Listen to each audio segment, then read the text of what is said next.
C'est le 9e roman de la romancière la plus lue et c'est Mélissa Dacosta. Un plaisir de vous recevoir. 45 langues, c'est la traduction dans le monde entier et 5 millions de livres vendus, best-seller. Et celui-là aussi, c'est déjà un best-seller et il s'appelle Fauve chez Albin Michel. À chaque fois, Mélissa Dacosta, c'est un univers différent et vous vous amusez comme ça à jouer avec le lecteur. Là, on va parler du cirque, on va parler des fauves. À chaque fois, vous allez vers quelque chose qui va nous surprendre. Oui, et quelque chose, je pense que tout part de mon envie, parce que moi j'ai envie d'aller défricher des territoires un peu inexplorés que je connais pas trop, et j'ai envie de sortir de ma zone de confort, d'apprendre, de me renouveler pour pas m'ennuyer, et je sais que le lecteur adore ça aussi, me suivre dans mes délires différents, donc c'est un plaisir partagé, je pense. Ouais, alors là, on va entendre cette musique qui va nous rappeler un film de Chaplin, le cirque. Le cirque, quel univers que le cirque, quel univers romanesque au fond. Oui. C'est extraordinaire de rentrer là-dedans. C'est hyper visuel, le monde du cirque, et c'est hyper sensoriel. Immédiatement, on a les odeurs, on a cette ambiance si particulière. Et moi, ce qui m'intéresse dans le monde du cirque, c'est que je trouve qu'on oscille toujours entre à la fois le côté festif, lumineux, et à la fois, le chapiteau s'éteint et c'est un monde très dur. On y travaille très dur, c'est rugueux, c'est pas facile. On monte, on démonte le chapiteau pour 2 jours seulement, on repart sur la route, on sait pas où on va s'installer. Et moi, j'aime beaucoup ce contraste entre le cirque de la lumière et du spectacle et le cirque de l'ombre. C'est-à-dire qu'en même temps, on est itinérant, mais en même temps, on est une famille. Oui. Et là, le mot, il a du sens. C'est-à-dire qu'on ne trahit pas la famille. Hein. Non. Non, c'est un monde de communauté en vase clos, avec finalement assez peu d'interaction entre l'extérieur, les spectateurs et l'intérieur de la cellule familiale. Il y a des codes très précis, tout est très codifié dans la famille circassienne. Oui, alors on rentre là-dedans, ça s'appelle Fauve. Oui. J'allais presque dire le film, parce que la plupart de vos livres sont adaptés au cinéma, ça va peut-être être un film. Hein. Alors c'est vrai, là on entendait la musique de Chaplin, mais là on entre dans quelque chose de très particulier, c'est l'apprentissage de la vie d'un garçon, Tony, qui va, à la suite d'une violente dispute avec son père, se retrouver à travailler dans ce cirque. Et là, c'est un apprentissage, c'est le mot. Hein. Oui, c'est un apprentissage. Tony, il a été élevé avec un père à l'ancienne qui avait une vision très, très précise de ce qu'était être un homme.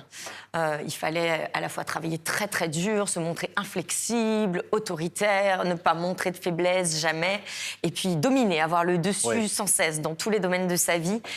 Et donc Tony arrive dans ce cirque qui va représenter une nouvelle famille pour lui. Et il va essayer de trouver sa place avec les préceptes de son père et dominer, démontrer qu'il est un homme. Oui, il reproduit en quelque sorte, au fond, il s'auto-inflige ce qui a été sa vie et il cherche une forme de rédemption. Oui, et puis il n'a connu que ça constitue sa seule normalité, entre guillemets. Il va aussi tomber en fascination devant les fauves du cirque Pulco dans lequel il va s'installer parce que est-ce qu'il y a une place où il aura plus d'honneur qu'en dressant les fauves. C'est la suprématie de la masculinité d'avoir le pouvoir sur des bêtes aussi sauvages, aussi féroces que les fauves. En tout cas pour Tony. Oui, donc il va entrer dans la cage. Il va entrer dans la cage. Et là, c'est plus qu'un symbole, c'est qu'au fond, il entre dans la cage peut-être pour mieux espérer en sortir un jour la cage qui est sa vie. Parce que le cirque, c'est cette ambiance, c'est cet univers, mais votre livre nous parle de ça. Et il nous parle de ce que c'est que de ne pas trahir sa famille, tout en ayant à respecter des préceptes parfois, comme ça, des assignations. Oui, en effet, je pense que c'est un roman qui, en effet, parle beaucoup de déterminisme. De par le personnage Tony, qui vient donc d'un milieu très précaire, très pauvre intellectuellement, et puis avec beaucoup de violence, et qui semble ne pas pouvoir sortir de cette condition. Il a été élevé avec beaucoup de colère, beaucoup de violence. Il n'aura de cesse d'essayer de sortir de ce schéma tout en le reproduisant en permanence. Et puis tous les personnages qui vont l'accueillir dans ce monde du cirque, ils sont tous un petit peu bloqués dans des schémas aussi. On se rend compte que ce monde des circassiens, donc il y a la richesse de la communauté qui défend, qui est solidaire coûte que coûte, mais qui enferme aussi tous ces jeunes hommes qu'il va rencontrer, qui ont son âge. Ils vont lui expliquer qu'en fait, quand on est dans le cirque, on reste dans le cirque. Et si on décide d'en partir, on est banni du clan, on est moqué, on trahit le clan, oui. Donc, eux aussi sont dans cette espèce de cage que représente le cirque. Et puis il y a toutes les femmes aussi de ce clan. Qui sont très importantes, hein, voilà. Et on va découvrir Sabrina, on va découvrir tous ces des personnages. Et puis on va découvrir aussi des félins. Oui. Qui sont dans une vraie Et cage, une pour le coup. panthère en particulier. Une panthère. On ne va pas révéler ce qu'il y a dans ce livre, qui est absolument formidable, comme toujours, parce que c'est un page-turner, c'est-à-dire qu'on ne s'arrête pas évidemment jusqu'à la dernière page. C'est une forme de tentative de trouver une liberté. Est-ce que c'est possible comme ça? Et c'est ça que raconter. Au fond, tout le monde peut s'y retrouver là. Je pense, oui, c'est un récit un peu initiatique, un récit de tentative d'émancipation, de quête de liberté, mais aussi avec le message que quand on veut combattre une certaine forme de violence qu'on a pu connaître par la violence, c'est toujours vain et c'est pas le chemin à suivre. Il y a aussi un peu de ça dans ce roman. Oui, on s'attache évidemment aux personnages. Vous aimez les personnages, hein, Mélissa d'Acosta, et vous avez raconté comme ça que c'est comment dire, les idées qui guident votre stylo ou votre clavier. C'est qu'au fond, ça vient comme ça. Il n'y a pas de ligne directrice. Vous vous laissez emporter, vous emportez le lecteur. Alors, il y a une ligne directrice, mais qui est très, très large, très globale. Elle doit tenir en peut-être 20 lignes, donc c'est très peu. C'est quelque chose que je rédige tout de suite avant de coucher les premiers mots du roman. J'ai ce petit document. Et ensuite, je m'en détache, je l'oublie. Donc, c'est-à-dire que j'ai à peine 5 personnages au début du roman. Et puis, je vais me laisser guider au fil des pas de mes personnages. Oui, alors évidemment, des livres à succès. Vous avez commencé en écrivant comme ça, un conte d'auteur. Oui. Et alors que déjà toute petite, vous avez commencé à écrire à l'âge de 8 ans. Oui. Écrire et lire en même temps et parler, c'était la même chose. C'est qu'au fond, le besoin d'inventer des vies, de vivre des vies à travers l'écriture. Oui, de vivre plus, parce que très tôt, je me suis rendu compte que c'était très triste de se contenter d'une seule existence qui est faite de déterminisme. On parlait de déterminisme, mais selon là où on vit, on a déjà un chemin tout tracé. En tout cas, on a pas mal de voies qui se ferment.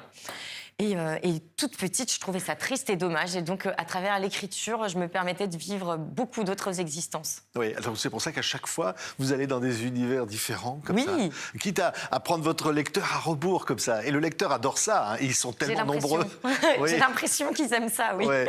Et ils sont nombreux parce qu'au fond, ils savent qu'avec vous, ils vont trouver quelque chose qui va les emporter. Qu'est-ce qui fait, au fond, parce qu'on va dire la recette du succès, ça n'existe pas, vous ne cherchez pas le succès? Non, moi je cherche à m'amuser, à explorer, à apprendre, à disséquer en profondeur. Je pense que je suis une psychologue contrariée. Je rêvais d'être psychologue et puis je me suis laissée convaincre de faire de l'économie-gestion, d'aller dans une voie plus sage, entre guillemets. Mais j'ai ce côté-là, psychologue, de creuser, de démêler tous les fils de l'âme humaine. Et je pense que le lecteur y est très sensible. Oui, à ça. Vous êtes aussi ambassadrice de l'UNICEF. Il faut le dire, ça, c'est des engagements importants. Oui. Oui. Tout a commencé quand le livre de poche, qui a un partenariat avec l'UNICEF, m'a demandé si j'avais quelque chose à offrir, une nouvelle, un roman, quelque chose. Et j'avais en effet un roman qui attendait dans les tiroirs, qui n'attendait peut-être que ça, qui parle de l'enfance. Et donc je l'ai offert à l'UNICEF, ce qui a permis de récolter près de... Aujourd'hui, on est à 500 000 ou 600 000 euros pour des projets pour les enfants. Et aujourd'hui, j'ai décidé de poursuivre cet engagement aux côtés de l'UNICEF. Oui. Ça prendra différentes formes, différents projets, mais ça va se poursuivre. Qui de l'homme ou de l'animal est la bête? Et au fond, Fauve, et alors ce qui est formidable, c'est qu'à la fin, vous dites d'ailleurs les documentations, vous êtes inspiré de grands dompteurs. On est avec vraiment quelque chose de très précis de ce qui est dans les années 80, le monde du cirque. Bon, je pense à Jean Richard, je pense le cirque Amar, le cirque Pinder, qui venait dans les villages et comme ça. C'est un monde fascinant. Oui, et puis ça a le goût d'un temps révolu qu'on regretterait pour certains aspects, pas pour tous, mais moi je guette. Je sais que quand je pars en vacances l'été, je guette ces tout petits chapiteaux familiaux qui s'installent encore sur la place du village, sur la place du lavoir. Ça a un goût d'un ancien temps où on faisait les choses avec très très peu de moyens, mais avec beaucoup de cœur, beaucoup de volonté. J'aime beaucoup ça. Oui, à un moment, il y a des musiques qui apparaissent dans le livre. Téléphone, un autre monde. Oui. C'est vrai? C'est une chanson qui est importante. Oui, c'est une chanson qui nous ramène tout droit dans les années 80 déjà. Et puis, qui est une espèce d'appel à la liberté aussi, à l'émancipation. Et cette musique, elle intervient à la toute dernière page du roman, quand un de mes personnages va enfin pouvoir dessiner son autre monde dont elle rêve depuis longtemps. Donc il y avait une forte symbolique. Ouais. Merci beaucoup, Mélissa d'Acosta. On va se quitter avec cette musique. Ça s'appelle Fauve au pluriel, hein, les fauves au pluriel. Alors, vous allez voir qui sont les fauves, en fait. C'est un magnifique roman, comme d'habitude, chez Albin Michel. Un nouveau carton, un nouveau best-seller. Merci beaucoup d'être venu nous voir, Mélissa d'Acosta.